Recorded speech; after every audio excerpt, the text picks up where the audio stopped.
The hum of the highway faded as Madison Hale pulled into her driveway, fingers tapping lightly against the steering wheel. 4 days remained until her 30th birthday, and anticipation had settled soft and warm in her chest for weeks. She'd reserved a corner booth at the neighborhood bistro downtown, texted her closest friends to block off their schedules, and even picked out a simple silver necklace she planned to wear to the dinner. For once, she'd allowed herself to look forward to something that belonged only to her. Her phone lit up on the passenger seat, her mother's name glowing across the screen. Madison smiled, assuming Carol was calling to confirm whether she wanted homemade cookies delivered to the celebration. She tapped accept, switching the call to her car speakers. "Hey, Mom, I just got home. Were you calling about the birthday dinner?" Carol's tone flattened immediately. No trace of warmth. "We need to cancel all of it, Madison. There's no way we can make it work this weekend." Madison blinked, her shoulders slumping slightly. "Cancel? What's going on?" "I locked in the reservation weeks ago. Everyone's already cleared their calendar." "It's Lila," Carol said, as if that single name explained everything. "She had a terrible breakdown last night. She's overwhelmed with her apartment lease and job interviews, and she can't stand being alone right now. The whole family needs to stay with her to get her through this." A quiet, familiar ache unfurled in Madison's ribs. She knew exactly how this conversation would go before another word left her mother's mouth. It was the same script she'd heard 100 times over 20 years. Every school recital, every small milestone, every quiet moment she'd hoped to be seen, pushed aside for Lila's emergencies. "Lila's having a hard time." "I get it," Madison said, keeping her voice steady. "But my 30th birthday isn't something we can just move last minute. I've been planning this for months. Can't you be reasonable?" Carol sighed, sharpened it. "You've always been this one. You handle stress so much better than she does. Lila falls apart without support. You don't need a big party to feel happy. She needs us." The phrase landed like a weight against her throat. The wrong one. That label had followed her life. It meant she did not get to have disappointments. It meant her needs were secondary, always. Strength was not a compliment, family. It was a permission slip for everyone else. Madison stared out at the trimmed hedges lining the front yard, all the old disappointments rising to the surface. The graduation dinner canceled when Lila wanted to go shopping. The promotion celebration scrapped because Lila argued with her boyfriend. Every time she swallowed her frustration and told herself next time would be different. There was time. "I'm not going to argue about this," Madison said softly. Her voice did not crack. There was no shouting, no tears, only a hollow calm settled deep inside her. "If you're choosing to drop my birthday entirely on Lila, your decision. But I can't keep pretending this anymore." "Madison, don't be dramatic. Dinner." "It is just one dinner," she replied. "Every single time. I don't want to keep waiting for you to notice me. I won't reach out to family for a while. Don't call me to try and fix this excuses." Before Carol could fire back another retort, Madison ended the call. She sat in her sedan for nearly 10 minutes, engine idling, listening to distant traffic roll. She waited for it to creep in, for the urge to dial her mother back and apologize never came. She grabbed her canvas bag and stepped inside her townhouse, kicking off her work door.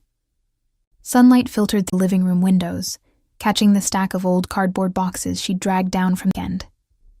She'd been sorting through her grandfather's belongings, slow work she'd put off since his fire. Madison knelt beside the marked with his name, shifting stacks of faded photographs and old utility bills. Underneath a frayed flannel shirt, she found a sealed envelope on the edges. It carried her full name, written in her grandfather's neat, looping handwriting. She had forgotten the envelope existed. She ran a finger along the sealed crease, hesitating movements. Grandpa Elias had once told her there would be assets split between he was gone. Her parents had always insisted inheritance was minimal, barely enough to cover leftover medical bills. Something about the weight of this letter made her colder. Read it again. A text popped onto the screen. "You're being petty over a party. Did you cut everyone some slack?" Madison without replying. She set the unopened envelope on her coffee table against the floor. The life she had known, the version of her family clung to for decades, fracked completely in that moment. She had walked away from the endless cycle of compromise, but she suspected the secrets hidden inside her grandfather's letter would drag her into something far bigger than a birthday celebration. The first morning after the phone call passed in a strange, quiet suspension. Madison woke up early and went through her usual weekday routine without pause, brewing coffee, reviewing project timelines on her laptop, and packing a lunch for the office. She half expected her mother to flood her inbox with voice messages, or for her father to send a gentle, neutral text, urging her to calm down. Hours ticked by and nothing arrived. She understood the pattern well. Carol preferred to wait until frustration built inside Madison, until loneliness nudged her to reach out and apologize. Her mother assumed the strong daughter would fold, as she always had before. By noon, a single message finally appeared on her screen. Not from Carol, but from Lila. "You're punishing everyone just because we couldn't throw you a birthday dinner. Grandpa would be upset to see you acting this selfishly." Madison stared at the text for a long moment. The mention of her grandfather stung. Lila barely spent time with Elias in his final years, yet she constantly pulled his memory into arguments to frame Madison as unreasonable. Madison typed out several replies and deleted each one. She knew any response would only fuel another round of fighting. She locked the phone and slid it into her desk drawer. When her workday ended, she drove across town to meet Clara at their usual corner cafe. The warm scent of roasted espresso wrapped around her as she slid into the vinyl booth across from her best friend. Clara had watched Madison navigate the family's favoritism for years, and she raised one eyebrow the second she saw Madison's expression. "It's worse than I thought," Clara said, pushing a glass of iced tea toward her. "They canceled the birthday entirely for Lila again?" Madison nodded, tracing the rim of her mug with her fingertip. "I told them I'm not reaching out for a while. I meant it. But I found something over the weekend. A letter from Grandpa tucked away in his old boxes. My parents always said his inheritance was barely enough to wrap up hospital costs. I'm starting to wonder if they were..." Clara leaned forward, interested. "Have you yet?" "Not yet. I'm scared of what it might say, or what it might..." Madison paused. "I also spoke briefly with Aunt Marnie last month at the grocery. She mentioned Grandpa had a small investment portfolio he planned to split evenly between I didn't think much about it then, but now it won't stop circling." Clara worked as a paralegal at a local office, and she knew enough about probate and wills to spot red. If there was formal investment money, there should be public records on file at the county record office, or with the You can submit a request to view the original will documents. Your parents can't stop you from accessing public Hope flickered in Madison, faint but steady. For the first time since they fight, she felt she had a tangible forward, instead of only endless emotional battles. She jotted down the basic steps Clara described on her notes, planning to submit the records request by the time she returned home. Multiple missed calls waited on her phone. Madison let every call go straight to mail. She did not have the energy to listen to another lecture about being understanding and resilient. She pulled the yellowed envelope from the coffee table and set it on the shelf. She wanted to review the official court documents before. Later that night, her father sent a short, carefully, "Can we talk this through? Your mother is really hurt. We don't want things to stay between us." Madison. Robert always of taking sides. He never openly defended her mother's choices, but he also never stood up for Madison. He hoped she would surrender for the sake of keeping the family surface intact. She typed a reply. "I'm not." 30 minutes later, Carol sent a message that erased any small hope for a solution. "Don't dig up old business about your grandfather's assets. There's no reason to trouble over money. Please." The one on the screen. Madison's chest tightened. Her mother had somehow caught wind of her plan to check probate records. Carol already knew Madison had to investigate, and she was rushing to shut it down before. Madison leaned back against the living room wall. Message. What began as anger over a canceled birthday had expanded to something far larger. The family was not just neglecting their emotional needs, or hiding information, guarding secrets cover. She picked up her phone and typed a recitation. "I have every right to review the estate records." She sent the message and turned off the device before she could second-guess herself. Outside, streetlights glowed along the suburban street. The fragile peace she had maintained for decades with her family was gone for good. There was no going back, everything was fine. The line had been drawn, and the battle over the was only just beginning.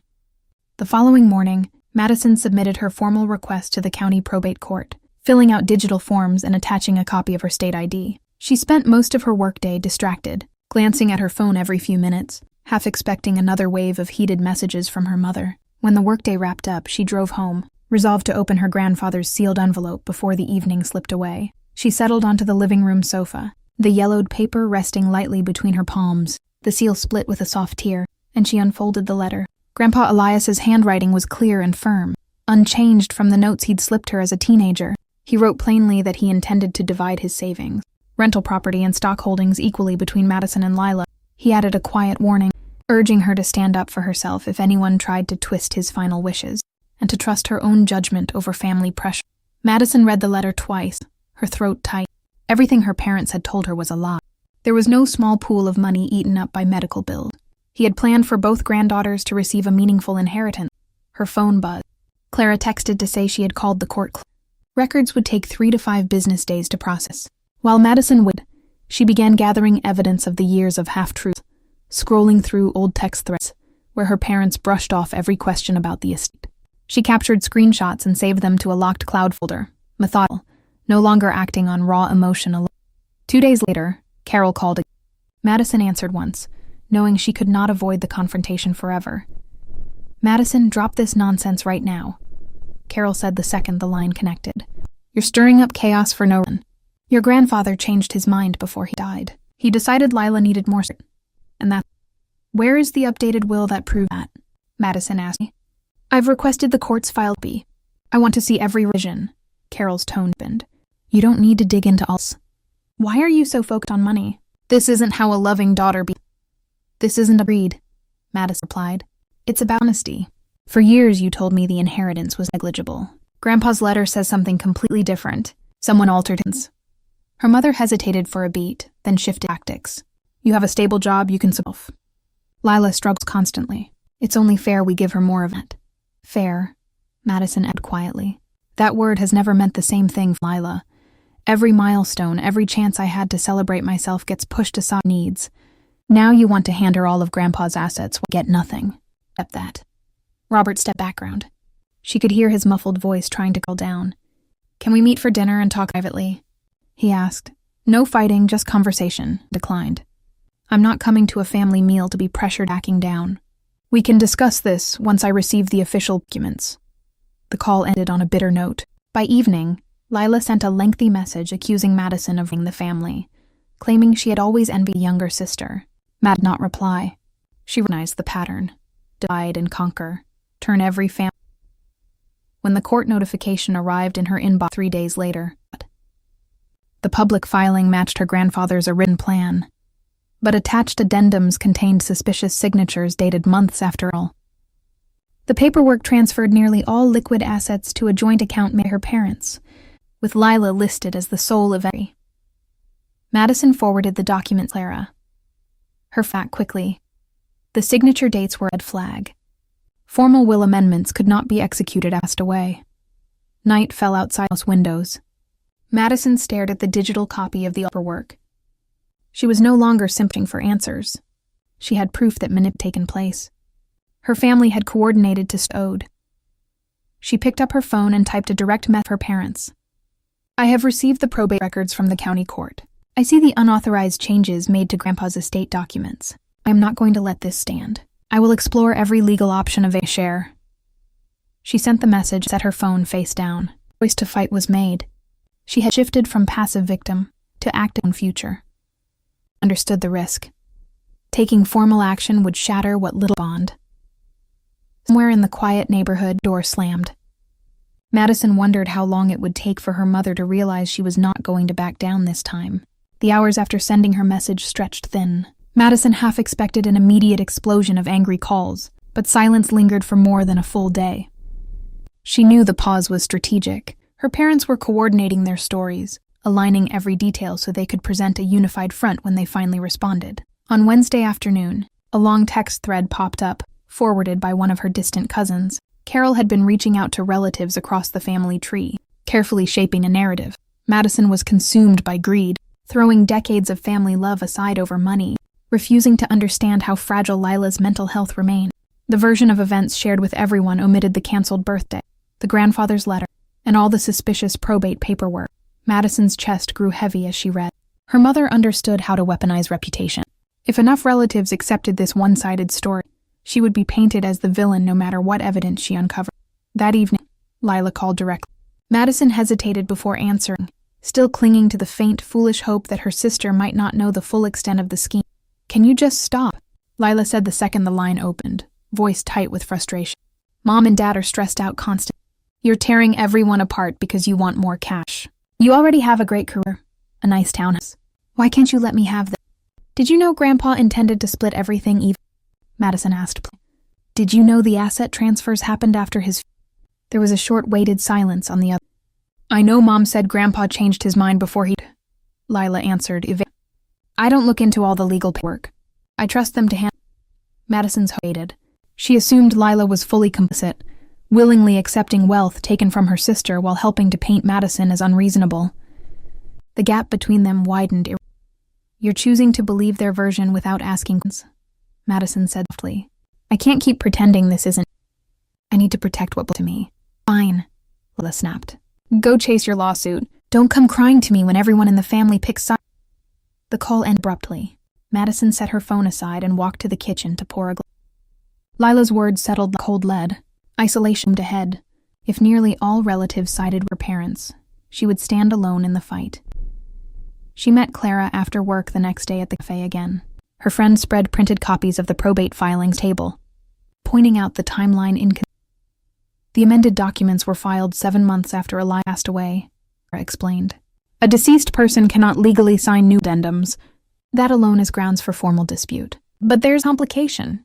To prove forgery or improper alteration, we need more supporting evidence. Bank records, witness statements, anything that tracks them. Madison nodded. Exhaustion seeping. She had thought the questionable paperwork would be enough to force it. Now she realized the battle would drag on far longer than it did. That night, Robert sent a private message, separate from Carol's. He avoided blame, speaking in vague mental language. I hate to see all this bitterness. Can we meet without your mother present? I might be able to things. Madison stared at the screen for hours. She wondered if her father planned to test the truth, or if he intended to pressure her. She worried he was misjudging him, that he held critical he needed. After much deliberation, she agreed to a brief meeting at a quiet diner on the edge of town the morning. The rest of the week, she dug through boxes in her attic, searching for old bank statements, receipts, anything linked to her investments. While sorting a stack of leather-bound notebooks, she found his personal ledger. Page after page tracked investments, rent payments from small rental property, and cash deposits. Near the back, she stopped her cold. A single large transfer dated 6 after Elias's death, moving nearly all liquid savings into a joint account, Robert. Madison photographed the page carefully, saving every image in storage. This was tangible if the funds had been moved. After her grandfather, she thought about the upcoming father. Her suspicion took root.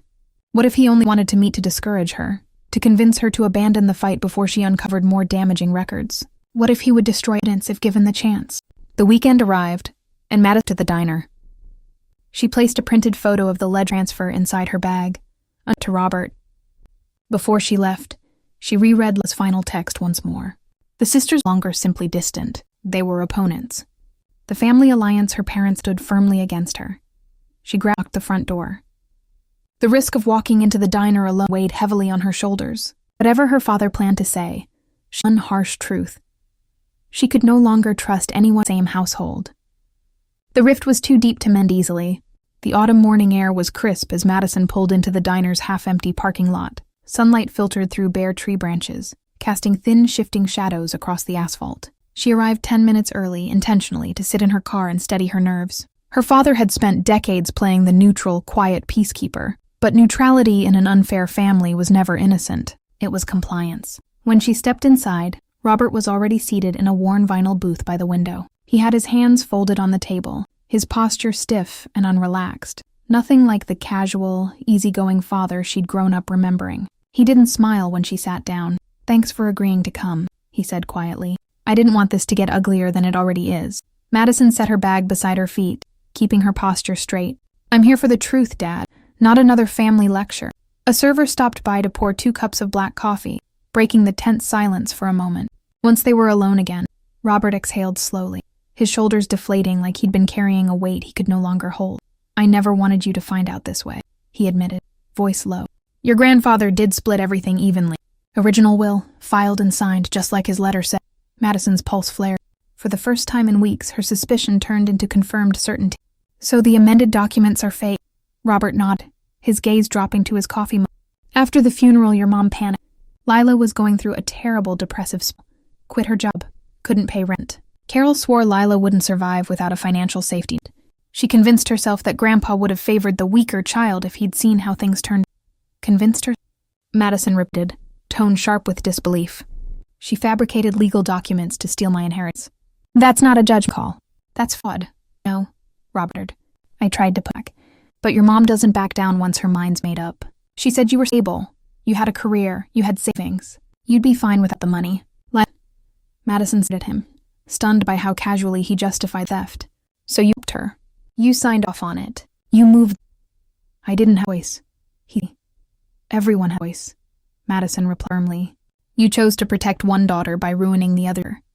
You chose to lie to me for 2 years. You chose to let me look greedy and ungrateful while your perfect little family benefited from. Robert didn't argue. His silence was mid-conversation. Madison's phone vibrated in her pocket. It was a text from an unknown number. She hesitated, then on the screen. The message was short, shaky, unmistakable. I just found out everything. Mom and Dad to me too. Madison's breath caught. She'd assumed her sister was a willing participant this time, greedily accepting the stolen assets while attacking her care. But Layla had been manipulated as well. Fed truths. Told Grandpa had rewritten his favor. Never shown the original documents. Never told the funds were taken directly from Madison's share. Before Madison could text, Lila sent another. I thought I was getting help. I didn't know they took it from you. I'm so sorry. The world shifted beneath Madison's feet. Her entire perception of the conflict fractured. Her sister enemy. Her parents were the sole arcs of the betrayal, willing to lie to both daughters to satisfy their own twisted. Robert noticed. What is it? Lila knows, and said quietly. Truth. Panic flashed his face. She can't handle this. She'll spiral. Your mom's going to lose her mind. The event confirmed everything. His only fear was the family's full facade breaking, not the injustice done to Madison. Years of lies. Not. Madison stood up, pushing her chair scrape. I'm listening to excuses. You knew exactly what you were doing. You let me be the villain for months while you and Mom profited off his. Wait. Robert reached for her arm. She stepped back. No, she said firmly. I've waited long enough. I'm taking all the evidence to my. This ends now. She walked out the diner without looking back. The bell of the door jingled behind her, closing the door on every last shred of childhood she'd clung to. She climbed into her car. Lila appeared. I want to talk. I have stuff I found. Madison stared at the screen, conflict swirling in her chest. After months of fighting, of isolation, of being painted as bitter, greedy sister, an ally had emerged. But with that alliance, dangerous risk. Her parents would do anything to keep the truth from coming out.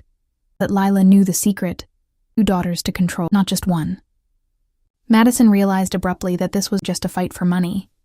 It was a fight to expose the family's decades of manipulation before they destroyed both of their daughters to save themselves.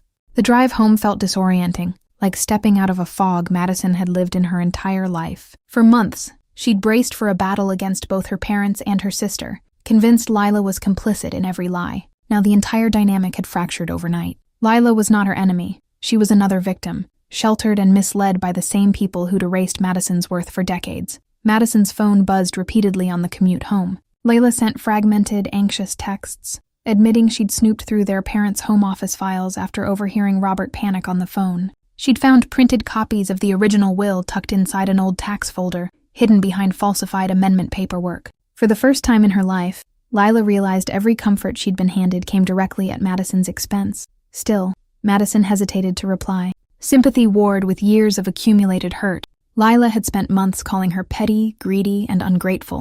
She'd let their parents paint Madison as the broken, bitter child without a single question. Trust did not rebuild that quickly. By nightfall, Carol launched her counterattack. First came a flood of family group messages, carefully crafted and manipulative.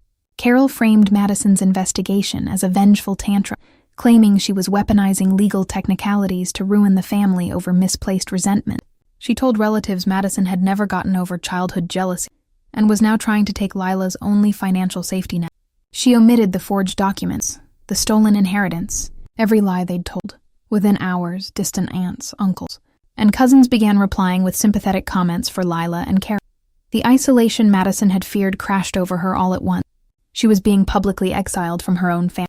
Shortly after, Lila texted again, desperate and scared. Mom knows I found out. She's screaming. She said if I side with you, she'll cut me off completely. No money, no help, no. Madison's chest. She understood the game perfectly. Carol's greatest weapon had always been divide and conquer. She'd spent years building Lila's dependence, making her fragile and financially insecure, so she could control her completely. Now that Lila's loyalty wavered, Carol was threatening to destroy her own daughter to protect her secret. Madison finally, "I'm not asking you to pick a side. I'm asking you to stop letting them lie." Lila did not respond to that. The silence spoke volumes. That Madison sank into her couch, overwhelmed by the weight of everything falling apart. Her childhood memories, every birth skipped, every sacrifice ended, every time she'd swallowed her pain to keep the family. It had never been about keeping. It had been about feeding a rigged system where her needs never. Clara arrived with takeout later, finding Madison staring blankly at her living. "They're destroying my reputation," Madison whispered. "Everyone thinks I'm the..." Clara set the food down and sat beside her. Reputation is what they want people to believe. Evidence what's real. You have the ledger, the original letter, the flawed probate filings, and now Lila knows the truth. Their story is leveling. But what if it's too slow? Madison asked me. "They've already turned against me. Even if I win legally, I'll always be the bitter daughter."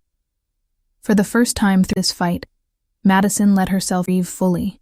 She grieved the family she wanted, the parents who would never leave, the years she'd spent proving her worth to people who would. Her strength had never virtue. Cage. Claire on her shoulder. "You don't need the approval anymore. You're fighting to get back what's yours, not..." Madison nodded, wiping her eyes. In that moment, her final illusion shattered. She would next her family. She would them fair. She would never to see her. What she could. Late that night, a final alert. A short tremble. "Lila, I can't go against right now. I'm sorry. I can't they give me."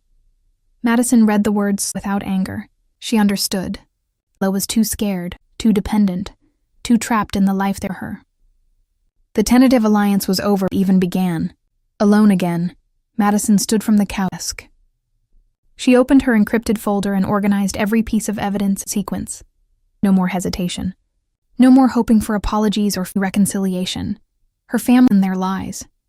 Now, the lowest point was the canceled birthday, not the public judgment, sisterhood. It was the quiet, final acceptance that she had never belonged in their family of happiness. And with that acceptance came unshakable resolve. She finished this fight alone. The morning after Lila's retreat, Madison woke up different. There was no longer a faint, stupid part of her waiting for someone to apologize, for someone to finally say she'd been wronged. The grief was still there, soft and heavy in the background, but the desperation was gone. She was no longer fighting to be loved. She was fighting to reclaim what was stolen. She took the entire day off from work, scheduled a formal consultation with Clara's law firm, and compiled every piece of evidence into a clean, chronological file. Grandpa's original letter, the handwritten ledger showing the posthumous fund transfer, the county probate's forged addendums, months of manipulative text messages, and Robert's verbal confession from the diner meeting. For the first time, her case was airtight. Her parents sensed the shift immediately. Carol called 3 times in the morning, each call more aggressive than the last. When Madison finally answered, her mother dropped the soft, hurt parent act entirely. "You think you're accomplishing anything with this lawsuit?" Carol snapped. "You'll drag this family through mud, waste thousands on lawyer fees, and for what? A tiny slice of money you don't even need. You're doing this purely out of..." Madison kept her voice level, unshaken. "It's not a tiny slice. It's half of Grandpa's entire estate, and it belongs to me. You spent 2 years lying, forging documents, and stealing from your own daughter. This isn't spite. This is accountability. Accountability?" Carol laughed at me. "I raised you. I sacrificed for you. You owe me everything. The least you can do is let Lila have some security after everything she's..." "Security doesn't require me," Madison lied.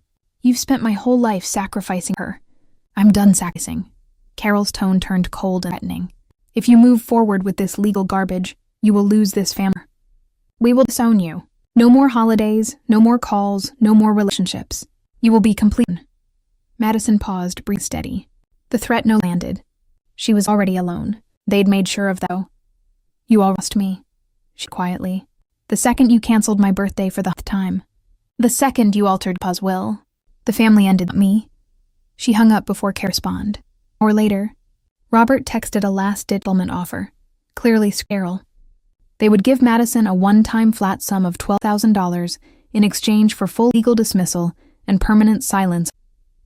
Madison stared at the number. It was less than 15% of rightful share. They thought they could buy her justice with change. She typed reply, "No, I will accept my full legal of the estate, or we proceed to..." The message sent. She'd turn. For the in her life, her parents were no longer in control. Up until now, they'd dictated every argument, every boundary, every outcome. They'd manipulated emotions, weaponized my reputation, and hid behind Lila's fragility to others. But Madison's refusal to bend broke. That afternoon, Karen unraveling. She texted frantic, disjointed paragraphs, alternating between guilt-tripping and threats. She accused Madison of destroying Lila's mental health, of killing Grandpa's memory, being an ungrateful. Madison did not reply to the message. She scheduled her official legal demand letter to be sent to her parents' home address, personal attorney, formalizing the dispute and label list. Clara called her after paperwork was filed. "They're panicking. My contact at the courthouse said your case documentation is rock solid. They have no legal ground to stand on. There was delay." Madison nodded, staring out her window at the quiet suburban street. "They've always used to wear me down anymore." By evening, the Hale household descended into chaos. Lila texted Madison sporadically, torn and terrified. She admitted they were fighting nonstop, each other for the mess, and constantly threatening to cut her off financially if she Madison didn't push her. Beg for her alliance. She simply replied, "Asking you to choose me. I'm asking you to..." The quiet strength of the message shook Lila more than argument ever could. In her childhood home, Carol and Robert losing control of the perfect, unfair system they'd built for 20 years. Their favorite weapon, emotional manipulation, no longer worked on Madison. Their favorite shield, Lila's vulnerability. For the first time in this fight, no longer reacting. She was acting. She was no longer begging for fairness. She was... As night fell, Madison closed her and leaned back in her chair. The worst of the isolation was over. This point had passed. Now came the counterattack, and her parents had no idea how far she was willing back what was hers. The next 48 hours unfolded in a series of quiet, decisive shifts. Madison returned to work but kept her case moving in the background, letting her legal team take the lead while she focused on steadying her own life. She no longer wasted energy checking family group chats or overanalyzing her parents' latest manipulative messages. For the first time since the fight began, she was living for herself, not for the family she'd spent decades trying to please. Back at her childhood home, chaos continued to escalate. Carol and Robert's unified front crumbled completely. Blame turned bitter and constant. Carol accused Robert of being weak for confessing to Madison at the diner. Robert fired back that Carol's obsession with favoring Lila had created the entire mess. The perfect, peaceful family image they'd spent years maintaining cracked open for good. Lila was caught in the middle, frayed and exhausted. Freed from her parents' curated lies but still financially dependent on them, she oscillated between fear and guilt. She texted Madison late every night, sharing small, heartbreaking truths. How her parents had always sheltered her from accountability. How they'd constantly told her Madison was too tough to hurt. How she'd never realized she was living a privileged, hollow life built on her sister's loss. Madison never pressured her to take sides. She simply listened, replied gently, and let Lila's own conscience do the work. 3 days after Madison's formal legal demand landed, her parents attempted their final play. They sent a formal, lawyer-drafted settlement offer via email, one designed to look generous on paper while still shortchanging Madison massively. They proposed splitting only the liquid cash assets but keeping the grandfather's rental property entirely in Lila's. The property had appreciated heavily over 2 years and would continue generating passive income for decades. It was a calculated They wanted Madison's legal silence while preserving the bulk of the stolen wealth for the. Madison forwarded the entire document to her legal team without hesitation. Her attorney's reply was immediate and firm. Accepting would lock her into a permanent unfair settlement with no future recourse. The original will was ironclad. She was entitled to an equal split of every asset, cash, property, investments. Madison sent her final settlement rejection that afternoon. Short, unemotional, and final. I accept equal division of all estate assets per Grandpa's original will, or we proceed. No partial deals. No. The second the message sent, the last thread of negotiable peace snapped. Carol exploded. She called, left screaming voicemails, and began messaging extendedly again, doubling down on her campaign. She claimed Madison was destroying Lila's future to resentment, that she was suing her own parents out of lifelong bitterness, that she was ungrateful and time. The narrative.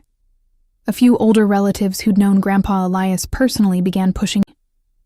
They remembered his explicit plans to treat both grandmothers equally. They recalled how proud he'd been of Madison's independence, and how worried he'd been about Lila's reliance on. Quietly, on social media, the family tied. The real shift, Lila. Watching her mother lie relentlessly, watching her father retreat into cowardly silence, watching the entire family fracture over a crime parents committed, broke Lila's loyalty. Late that night, she sent Madison a text, everything. I'm testifying. I have proof they falsified documents after his funeral. I saw them do it. I was too scared to say anything before. Scared anymore. Madison stared at her phone. Her throat. This was the missing piece. All the paperwork, all the ledgers, all the legal records were powerful, but a first-hand witness from inside the house beatable. Lila's testimony would crush her last defense. There was no longer any room for him to claim confusion, error, or omissions. Madison Lee. You don't have if you're scared. But if you do, I'll stand with you. Right instantly. I'm tired of living from you. I'm tired of being the favorite daughter who's actually just a pawn. In the Hale household, Carol and Robert had no idea their youngest, most protected daughter was about to dismantle built. They still believed they held still believed financial control over Lila was their ultimate unbreakable weapon. They were wrong. The power balance had completely reversed. Madison was no longer the isolated, angry daughter fighting alone. She had evidence, legal standing, quiet family support, and now an insider witness. Her parents were trapped in their own lies, scrambling to cover up longer hide. The final court confrontation, a possibility, was inevitable. And Madison knew whatever happened in the final hearing, old life was already gone. In its place, something far stronger. Truth, backbone, and the freedom to finally build a life could steal from her. The morning of the formal estate mediation arrived gray and quiet. No sun, no wind, just the still, heavy atmosphere of a day that would settle years of unspoken damage. Madison arrived at the county mediation office 20 minutes early. She wore a simple, tailored blazer, carried a thin folder of organized evidence, and felt none of the old, familiar nervousness. There was no fear of confrontation, no guilt over being too harsh, no quiet hope that her parents would finally love her fairly. She was only steady, grounded, and ready. Clara walked beside her, quiet support in every step. They're going to do everything they can to paint this as emotional family drama, she said softly. Stick to the facts. The paperwork, the dates, the testimony, that's what wins. Madison nodded. She knew her parents' playbook better than anyone. When they entered the conference room, Carol and Robert were already seated.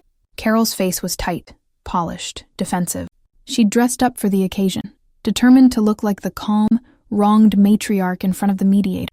Robert stared at the table, avoiding eye contact, trapped between guilt and loyalty. Then Lila stepped inside. She hesitated in the doorway, hands trembling, eyes red from lack of sleep. She'd spent the night fighting with their parents after confessing she planned to testify. Carol had screamed, threatened to cut her off financially, called her ungrateful, accused her of betraying the only family she had. Lila had stood her ground anyway. The second Carol saw her youngest daughter walk in without fear, her composure fractured. The mediator opened the session calmly, laying ground rules for respectful dialogue and factual testimony. He turned first to Carol, inviting her to state the family's position. Carol leaned forward, voice smooth and rehearsed. We have always loved both our daughters equally. After Grandpa's passing, we adjusted his assets out of parental consent. Lila has struggled with chronic anxiety and unstable employment her entire adult life. Madison has always been self-sufficient, successful, and secure. We redistributed the funds to protect the child who needed it most. This is not fraud. This is responsible. It was the same lie she'd told for 2 years, polished and softened for an official. The mediator turned to yours. Madison opened her folder, sliding the original will, Grandpa's handwritten letter, and the dated ledger entries across. Respectful parenting does not include forging posthumous documents to steal half an estate, she said evenly. Grandpa's original legally filed will splits every asset equally. The altered addendums were created 7 months after his death. A deceased person cannot amend a will. The bank records show the full transfer of funds happened weeks after his funeral. This was not parenting. This was deliberate fraud. Carol's face flushed. That's ridiculous. We interpreted his... Let's hear from your witness, the mediator interrupted. Turned to Lila. All eyes shifted to the easter. For a long second, Madison could see the old fear flicker. The fear of disappointing parents, the fear of losing security, the fear of... Then she breathed in slow and... I was in the house when they checked work, she said quietly, clearly, without hesitation. After Pa died, I walked into their home office late one night and saw them printing pages. Told me to leave, said it was business, said Grandpa had changed his mind last minute, and they were just... I didn't understand what it meant then. I thought they were helping both of us. I didn't know they were erasing Madison early. Carol stiffened. Lila, don't lie. I'm not lying. Lila cut her off, voice firm. You told me Matt didn't need the money. You told me he was too strong, too successful, too independent to suffer the loss. You let me live in comfort for 2 years on money that was never yours, never mine. It was hers. And I hate that I... Rob's head dropped lower. Fence. Lila kept speaking, each word stripping away their last layer of plurality.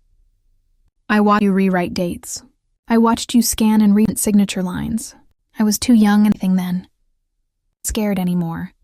The room completely silent. The media reviewed the documents, cross-referencing dates, signatures, and witness testimony. The case was no longer a he-said family dispute. It was verified fraud. After several minutes of quiet review, Robert. The amended document is invalid, he stated clearly. Posthumous will alterations are inadmissible. The original will stand. All assets, cash, investment accounts, and the rental property must be equally divided between Madison Hale and Lila. Fell open. That's Lila needs. Fairness is compliance with the deceased's legal wishes, they did firmly. Your personal parental preferences do not override a signed, witnessed, filed will. You will complete the asset division in fractions. In that single rule, every lie, every manipulation, every selfish choice they'd made for two completely. Their perfect favoritism system was demolished. Their control over both daughters was broken. Their reputation as selfless, caring parents was destroyed in an official forever. Madison felt no triumph, no cold satisfaction, only a qualming release. She fought not to ruin her family, but to As the meeting adjourned, everyone stood to leave. Carol finally looked at Madison with raw, resentment. No more hurt mom act, no more gentle manipulation, just apologetic anger. Broken this family for, whispered. Madison met her gaze. I didn't break it. You broke it the day you chose to favor the other. She turned and walked out of them without looking back. The legal battle was over. The truth was public, official, irreversible. As she stepped into the hallway, Madison's part still waited ahead, learning how to live freely, without the weight of a family that had never loved her fairly. 30 days after the mediation ruling, the estate finally settled. The bank transfers cleared. The rental property deed was formally split, and every hidden asset Grandpa had protected fell into place exactly as he'd originally intended. For the first time in 2 years, there were no more lies, no more altered paperwork, no more quiet theft. Justice was clean, documented, and final. Madison checked the final deposit notification on her phone one quiet evening, 3 days before her newly rescheduled 30th birthday. This time, she'd planned nothing elaborate. No family dinners, no tense compromises, no quiet hoping for someone to finally show up for her. She'd booked a small rooftop table at her favorite downtown restaurant, invited only Clara and 2 close work friends, and bought herself a simple gold necklace to mark the day. She was no longer waiting for her family to give her celebration. She was giving it to herself. Her parents never apologized. After the mediation defeat, Carol and Robert retreated into cold, bitter silence. They stopped posting passive-aggressive family updates, stopped trying to recruit relatives to side with them, and stopped attempting to emotionally manipulate Madison through vague text messages. Their last attempt at contact was a single icy email from Carol, stating that Madison had gotten her money and should consider herself satisfied, because the family would never view her as anything but selfish for tearing them apart. Madison did not reply. She understood now that some people cannot apologize, cannot grow, cannot admit fault. Her parents would never see their favoritism as cruelty. They would never understand that strength should never be an excuse to abandon someone's needs. They would carry their resentment forever, rather than confront the truth of what they'd done. Lila's journey unfolded softly. She received her half of the inheritance, but she did not spend it on reckless shopping or empty cart. Instead, she used a portion to move out of their parents' house, signed a small affordable apartment lease, and began applying for full-time work. She called Madison White, voice quiet and mature, free from the old entitlement and pain. "I'm sorry for all the years I took without notice," Lila said. "I thought I was the fragile. Turns out I was just the sheltered one. You carried everything alone for so." Madison held the phone gently. "You were a kid in their system too. You don't have to carry guilt. You just have to do well." They did not rush back into sisterly closeness. There was too much damage, too many years of one-sided sacrifice and misplaced blame. But they established something healthier, a quiet, respectful. They could talk without fighting, check in without option, exist as sisters without the toxic weight of their parents' favoritism hanging. It was not a perfect reconciliation. It was real reconciliation. On the evening of her 30th birthday, Madison stood on the restaurant rooftop overlooking the quiet city. The air was cool, the music soft, her friends laughed. No one was canceling. No one was demanding she step aside for someone else's. No one was asking her to be strong forever. For the first time in her life, she was just allowed to be present, happy, and unapologetic. Clara raised her glass with a to 30, to finally. Madison smiled and she thought back to the night her mother canceled her birthday, the night everything broke open. Once she'd grieved that loss. Now she understood it had been the necessary crack that the canceled party had been a loss. It had been a wake-up call. Strength, she realized, was not enduring ends. Strength was recognizing enough. Strength was walking away from people who lived conditionally. Strength was building your own peace when your family Later that night, back home in her townhouse, Madison opened the old envelope to her. She read his handwriting a final time, letting his quiet wisdom set into her chest. He had always known she the brave one, the one who stand firm, the one who would break cycles in them. She closed the letter and placed it on her shelf. New photos, her birthday night, her friends, Lila's new apartment swarming selfie. Her life was no longer defined by what it took from her. It was defined by what she'd chosen to build. She did not have a perfect family. She did not have loving, remorseful parents, but she had freedom. She had boundaries. She had self-respect.